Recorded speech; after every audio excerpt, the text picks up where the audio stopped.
Olá, eu sou Douglas Santos, autor da coleção de livros para o ensino médio, Geografia das Redes, e nesse momento nós vamos discutir um pouco a ideia, né, de natureza que está colocado dentro da geografia e que no caso da nossa coleção ele já faz parte, né, já é uma discussão que está fazendo parte do segundo bimestre.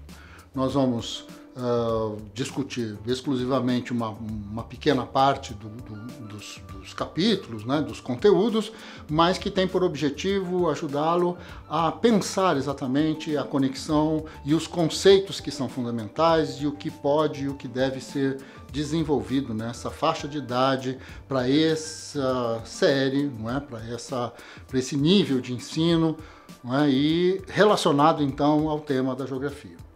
A primeira questão envolve justamente a desmistificar a ideia de natureza. É preciso pensar nesses termos, porque no final das contas nós estamos, de uma maneira geral, o nosso discurso sobre a natureza é sempre que existe uma natureza de um lado e uma sociedade do outro. E que nós, então, a sociedade, no caso, que representamos a sociedade, estamos paulatinamente destruindo a natureza. Quando, na verdade, a grande questão não é se nós destruímos ou não a natureza, mas, em primeiro lugar, que nós somos natureza e, portanto, tudo aquilo que nós fazemos faz parte do jogo geral que envolve o universo, e segundo, que quando nós destruímos alguma coisa, e isso nos prejudica, o que nós estamos destruindo é a nós mesmos, não é? O segundo movimento, e que está associado diretamente a este capítulo que nós vamos discutir aqui, que é o capítulo 4, ele está, digamos assim, tentando identificar um tipo de movimento da natureza, o como que a existência de coisas mais pesadas mudam as coisas mais leves, o como que determinadas coisas mais ácidas mudam as coisas mais básicas e coisas desse gênero. E nós pensamos isso num primeiro momento para discutir relacionado à questão das rochas, a isso que genericamente nós chamaríamos então de geologia do planeta ou de geofísica do planeta. Por que isso? Ora, a primeira questão é que nós, quando olhamos para as rochas e sentimos a terra nos nossos pés e tudo mais, a sensação nossa é que elas só se transformam se a gente for lá e colocar uma máquina, um trator, qualquer coisa. A gente dificilmente para pensar que num contexto de milhões de anos, aquelas rochas, aquele continente, aquilo que nós estamos pisando, está se movimentando. E que, portanto, não existe absolutamente nada na natureza que esteja parada, que seja fixo. E este sentido é que nós precisamos desenvolver esta percepção, o olhar para aquilo que se movimenta. Não se movimenta na nossa velocidade, na velocidade da internet, ou seja lá o que for. Se movimenta na velocidade da rocha. Não é? E nesse sentido ela vai se reconstituindo. E ao se reconstituir ela vai se expressar para nós, às vezes, como nada que nos interessa. Outras vezes como pedras preciosas, outras vezes como petróleo, outras vezes como grandes concentrações de ferro, de sal, de manganês ou de urânio, ou seja lá o que for. Exatamente este movimento que em absoluto tem a ver com o movimento da sociedade, em absoluto tem a ver com as nossas demandas e ansiedades, é neste movimento que, de alguma maneira, nós conseguimos, ao identificá-los, saber onde essas coisas estão. Afinal de contas, como é que eu faço para perfurar metros e metros, às vezes milhares de metros, às vezes até embaixo da água do mar e sei que lá tem petróleo? Porque, de alguma maneira, nós conseguimos compreender este movimento aparentemente lento, ou pelo menos lento para nós, né, que envolve a formação de outros elementos da natureza que não somos nós. Nesse sentido, então, uma discussão fundamental ela está associada a este movimento. um movimento em que a Terra, ao perder temperatura, porque este é um processo, aliás, extremamente importante, porque a teoria da perda, do resfriamento, né? Essa ideia de resfriamento, ela é a ideia que domina a grande discussão sobre a própria formação do universo e o desenvolvimento do universo, também está associado à formação da Terra e o seu desenvolvimento.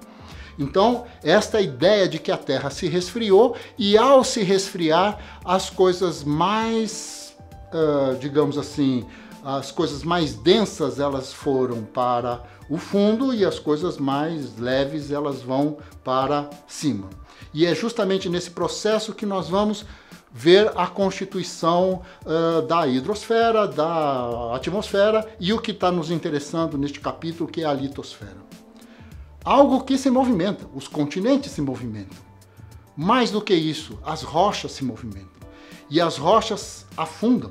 E quando elas afundam, elas mudam a sua estrutura.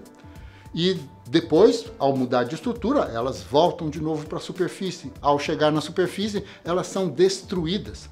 Ao serem destruídas, são depositadas em outro lugar e vão formar outro tipo de rocha. E assim a natureza vai mudando o seu contexto, mudando a sua estrutura. E nós precisamos entender como isso funciona, não é? Quer dizer, o que é que significa eu ter bancos de areia e qual a diferença com determinadas estruturas que são formadas exclusivamente por granito. Então, quando nós entramos, digamos assim, diretamente no capítulo, a primeira coisa que nós vamos nos deparar é com um mapa de um inglês que era construtor de canais de água, não é? Na Inglaterra, isso no século XVIII para o XIX, chamado William Smith. Ele, nessa construção, ele começou a identificar, então, que ao fazer as escavações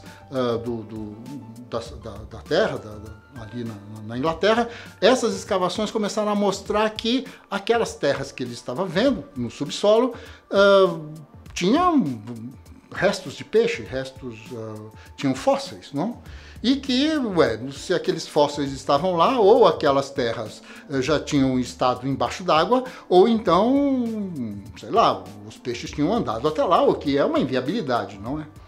Então, nesse sentido, o William Smith fez um mapa mostrando como era o subsolo da Inglaterra. E ao fazer isso, ele revolucionou a ideia de rocha, a ideia de natureza. Houve a necessidade por parte de todos os que vieram depois do Smith, inclusive o Darwin, o Humboldt e outros tantos que foram fazendo mudanças na ideia de ciência, a partir deste mapa, e que mostrou então que, afinal de contas, o mundo não tinha 6.000 anos como os ingleses e os católicos, os cristãos, de alguma maneira, acreditavam naquele momento.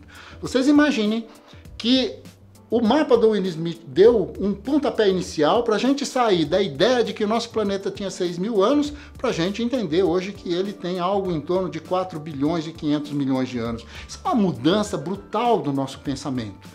E é justamente nesse sentido que esse capítulo se encaixa. A observação dos gráficos, né, das imagens que estão na página 66 e 67, pode permitir justamente o entendimento disso, que é justamente o quê? A ideia da formação da rocha, da sua destruição e da sua destruição pela erosão e da sua redefinição, digamos assim, do ponto de vista geológico, do ponto de vista químico, do ponto de vista da própria distribuição de tudo isso, né? As rochas que estão nas montanhas e que são destruídas, vão ser depositadas lá no fundo do mar, o mar vai recuar, depois os continentes se movimentam, tudo isso faz com que novas montanhas surjam e tudo isso vai mudando o contexto, né? Vale a pena observar, inclusive, um texto, não é, que vai falar de uma cordilheira, não é, que existia há milhões de anos atrás e que fazia parte não só da África, como do Nordeste brasileiro. Esse texto está lá dentro do livro e acho que vale a pena vocês observarem, né? E fazer parte, então, da discussão. Bom, muito obrigado. Isso é o que eu tinha para falar nesse momento. Até o próximo vídeo.